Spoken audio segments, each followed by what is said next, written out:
In order to develop inverse trigonometric functions, we need trigonometric functions that are one-to-one. F of x equals the sine of x is not such a function. Its graph does not pass the horizontal line test. However, if we restrict the domain to consider only part of the graph, then we have a one-to-one piece. And the best way I can think of to explain what I've seen with restricting domains for trig functions is we want a, if possible, continuous piece of a graph that covers the entire range, in this case -1 to 1. And if we can, we're going to include the origin. Folks, I didn't read that somewhere. I just figured it out based on what I've seen. And for the sine function, what that means is we're going to restrict the domain from -π/2 to π/2. This corresponds to an interval on the unit circle as well. On the unit circle, that restricts our angles from -π/2 to π/2. That is the right half of the unit circle with closed dots on the top and bottom of the y-axis. With this restricted domain, we can now define the f inverse of x as the inverse sine of x. This little -1 on the sine, it looks like an exponent. It is not an exponent. It's not the reciprocal because that would be the cosecant. Going back to f of x equals the sine of x, we've already written the restricted domain, -π/2 to π/2. Let's remind ourselves that the range goes from -1 to 1. So for the inverse function, remember inverses switch x's and y's, the domain is going to be -1 to 1, and the range is -π/2 to π/2. Now this whole switching of domain and range is really important to know what kind of thing an inverse trig function in general or an inverse sine function in particular will give us. For f being the sine of x, f takes in angles, right? We consider like the sine of π/4, right? It's an angle. It will spit out y coordinates. And let me label this as f. F inverse will take in y coordinates and spit out angles, right? We're talking about switching domain and range. So when I see something like inverse sine of 1/2, I don't actually think inverse sine of 1/2. We can also see this as arc sine of 1/2. So inverse sine and arc sine are interchangeable. And I don't see it as arc sine in my head either. I see it as a question. I see it as what is the angle whose sine is 1/2. So I look at the unit circle, that's how I think of things, and I know that in the first quadrant, the angle that's close to the x-axis is going to have a y-coordinate of 1/2. The y-coordinate is associated with the sine function, and so the angle is π/6.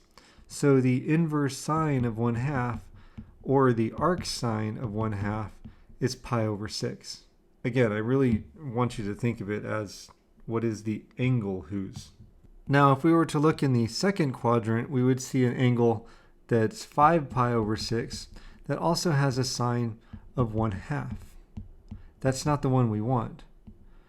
We can't have a situation where we're going to answer, well, the inverse sine of 1/2 is either π/6 or 5π/6 because we are talking about inverse trigonometric functions after all. And as you know, a function can only spit out one answer for any input. That's where this restricted domain for the sine function comes into play. We can only answer, because that restricted domain translates to a range for the inverse sine function, we can only answer angles between -π/2 and π/2 inclusive. So it's not going to be 5π/6. Now this restricted domain can make for some tricky thoughts here. Let's consider, for example, the inverse sine of the sine of 2π/3.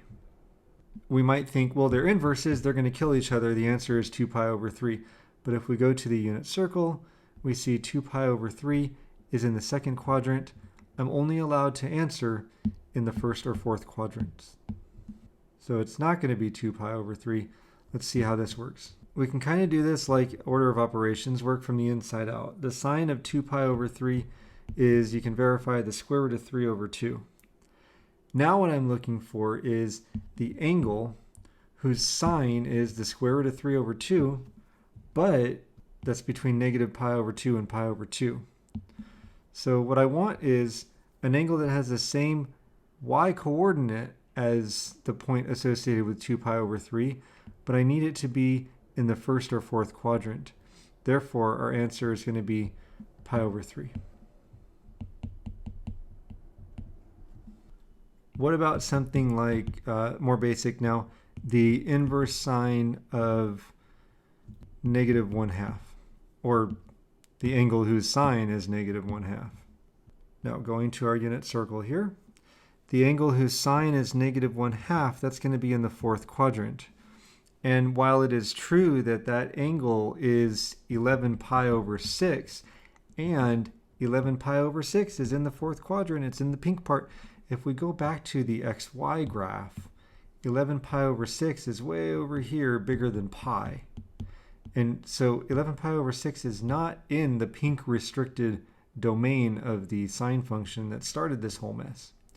So I need an angle that's between negative pi over 2 and pi over 2 that is coterminal to 11 pi over 6. We're actually looking for the angle negative pi over 6.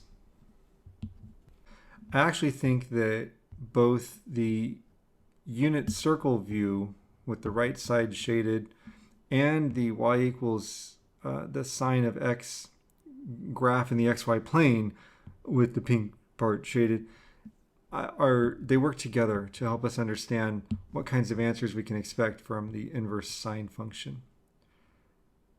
Let's look at more restricted domains. Looking at the graph of the y equals the cosine of x, we see that negative pi over 2 to pi over 2 does not give us a portion of the cosine curve that is 1-to-1. But if we keep in mind the kind of the criteria that I have determined folks have been using, I want a portion of the cosine curve that encompasses the entire range, so from negative 1 to 1, that is continuous if possible, so all one piece, and that includes y equals or x equals 0. And the interval from 0 to pi seems to fit that bill.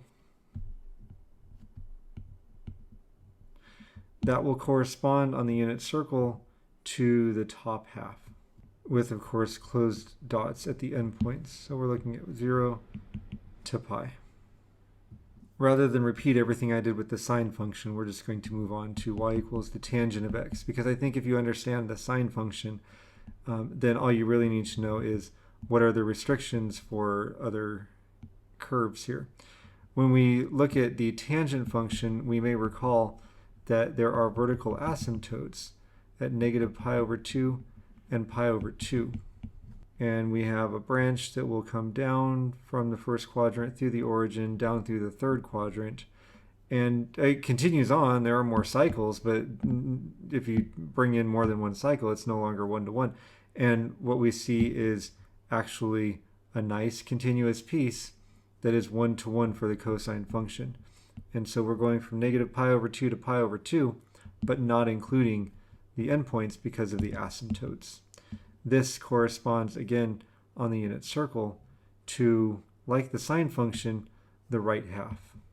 And the difference between this interval for the tangent function and the same interval for the sine function, well, it's not the same interval. The sine function includes the endpoints. The tangent function does not.